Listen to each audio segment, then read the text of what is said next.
We are following a developing story out of New Haven. A fire at an apartment complex on Ferry Street has left about 130 people in the dark and without heat in these brutal conditions. News 8's Brian Spiros joins us live from the scene this midday with the very latest on what's happening. Brian. Well, hey, Keith, good afternoon, everyone. Yeah, the fire broke out at the building behind me. Crews are still here on the scene. All of this happening at the Fairbank apartment building. Now, as you can imagine, the fact that there was no heat inside this morning was a major concern, and many of the people who live here were forced to clear out.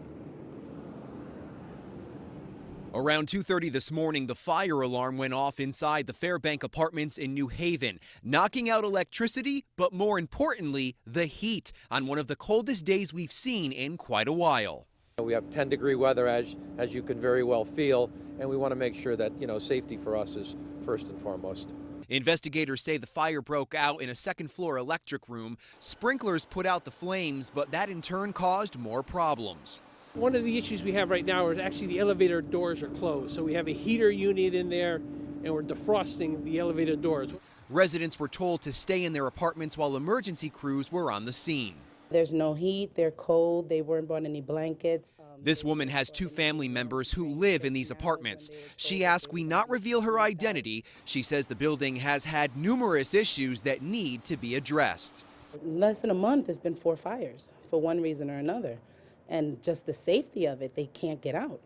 Earlier today, the decision was made to move residents out of their apartments due to the lack of heat. During the evacuation of the building, some of the residents were sent to nearby hotels. Others were picked up by family members. Those with concerns are now hoping this latest fire will be a wake-up call. They need help.